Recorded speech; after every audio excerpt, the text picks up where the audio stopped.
and I am here to tell you about my February wrap-up. I only read 3 books, but that's okay. February was crazy, school started, all of that. Here's Al. Hi.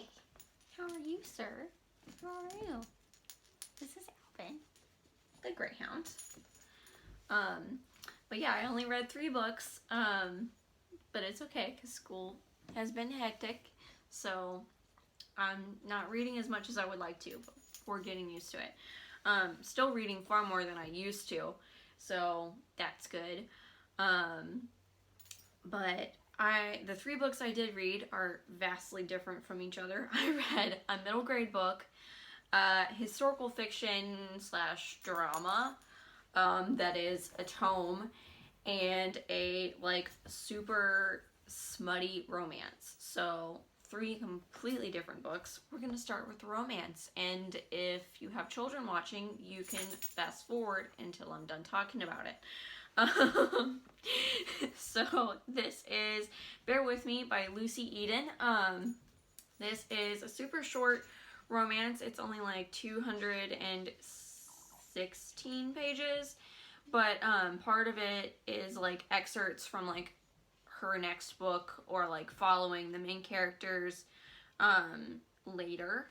But basically this is about a girl named Celestine who like some horrible scandal happens. Like her ex-boyfriend announces his engagement, or no, he writes a song about this other girl and they break up, he and Celeste do, and then like the next week he announces that he's getting engaged to that other girl, and she is an Instagram influencer, so that like hits her really hard. Like she starts like posting all this like sad stuff that is not her brand at all, and so like her page really takes a hit, and she has to like come to terms with like that it's okay and it's better to be honest about how she's feeling than it is to put on like a fake face and say she's someone who she isn't.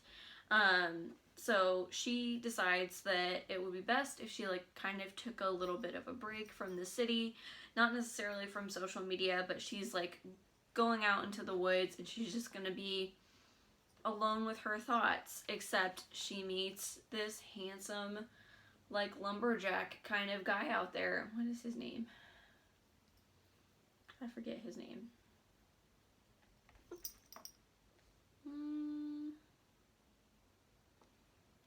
I forget.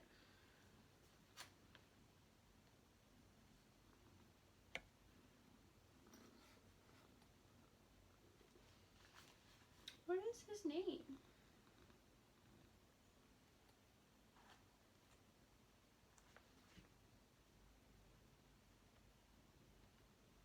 Tanner. His name is Tanner. But she meets him, and, you know, one thing leads to another. This is a romance, and it's a short one, so we know where this is going.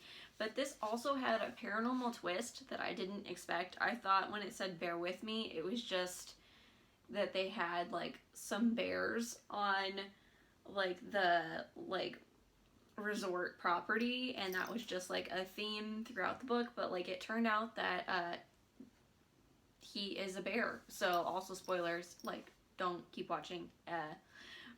I'll put spoilers in the title. But he turned out to be a bear and a shapeshifter, so that was exciting and a twist I didn't expect. But yeah, and like this was really good considering it's supposed to be just a straight smut, but like I liked it. It was super cute. It was pretty steamy. It had an interesting plot that, like, you could kind of guess, but, like, you weren't really sure what was going to happen. So, yeah, it was really cute, but definitely check this out. Check out this author. She's awesome, and I definitely want more of her books. So, yeah, this was, like, the first thing that I finished in February. The next book is Paris by Edward Rutherford.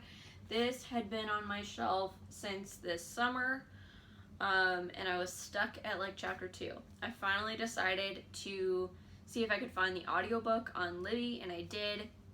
and I listened to it. It still took like a month because the audiobook is like 38 hours long, and I usually listen while, sorry, my heat just kicked on.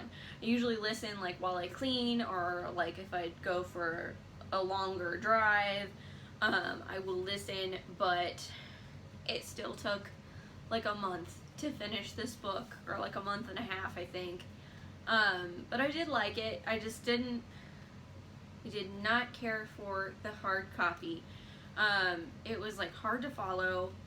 Obviously, a lot of the names are French, so hearing them helped me understand better.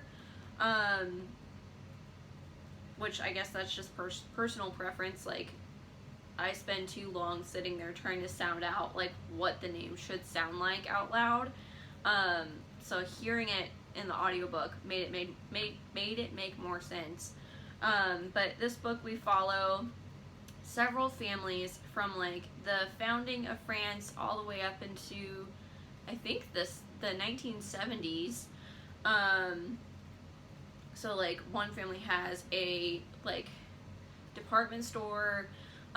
Someone is an artist who in like his younger years is like seducing women, and then like he obviously gets one of those women pregnant, and then like we start to follow the baby that was given up for adoption from that love.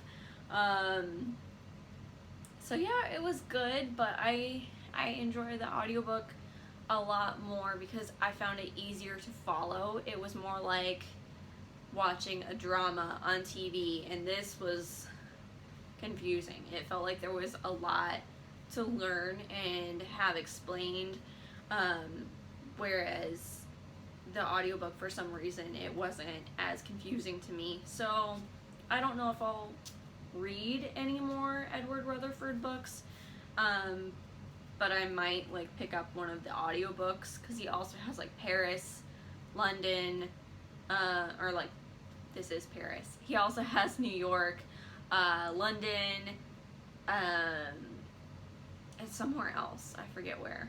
But yeah, so I might pick up the audiobooks, but I'm not picking up the hard copies. They're just as thick, if not thicker.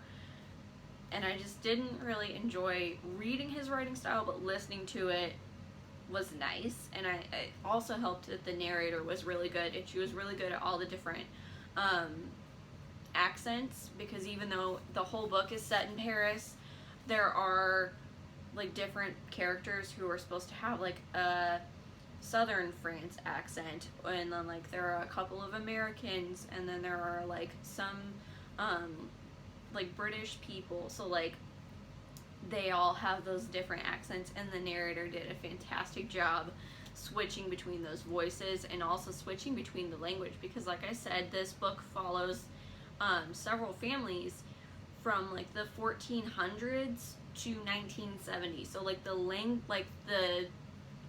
slang and the way that they speak changes along with like the accent that they have. So I found it really interesting, but yeah, I don't know that I'll pick up any more hard copies. So this is gonna be passed along to someone else who will hopefully enjoy it more than I did.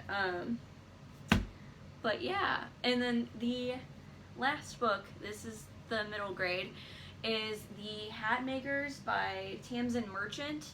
I'll try to remember to put the cover above, but in The Hat Makers, it is, like I said, it's a middle grade, but it's like a fantasy middle grade.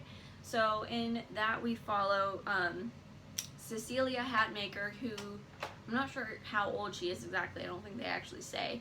But she belongs to a family and like of hat makers. Like they make hats for royalty and like the middle class. And like in this world, this setting, there are hat makers, glove makers, boot makers, and cloak makers. And they each make that thing, mostly for the king, but also for the middle class, like I said.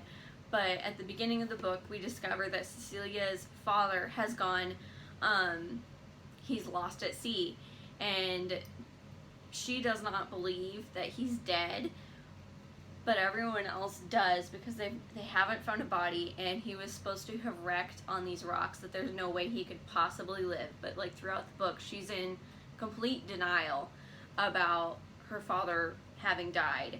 And so like all throughout the book, like there are a few different things that are happening. Like she's trying to figure out what happened to her dad, and if he's really alive, like she thinks he is.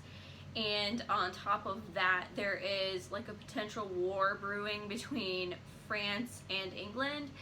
And so like all of the makers are supposed to be making like these peace clothes for the king, except like the king seems to have lost his mind, so nothing is working.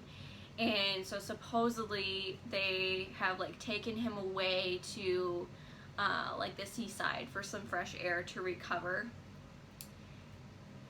But so like all of that is happening while Cecilia is trying to figure out what happened to her dad, and they're trying to make these peace clothes to prevent this war. And but like in between all of that, like it's a really cute, whimsical little book, and it is funny. Like this is middle grade, so it's a middle grade book, but like the insults made me giggle so much because they're like name calling and stuff in this book, and like trying to figure out what's happening and everything, and like the actual names of the people are also very funny, and like just some of the circumstances. Yeah, and it's magical, so like it's exactly what I needed in February. Like I was in a bit of a reading slump in February, and it was just crazy with homework and everything, so I really needed something super lighthearted and funny, and that's exactly what The Hatmakers was. I highly suggest it if you have middle grade family members, or if you yourself want something funny to read. Definitely check it out. But that concludes this wrap up. That is all of the books that I read in February. I'm hoping that March is better, but we will see. So I will see you in the next video. Yeah, see you soon.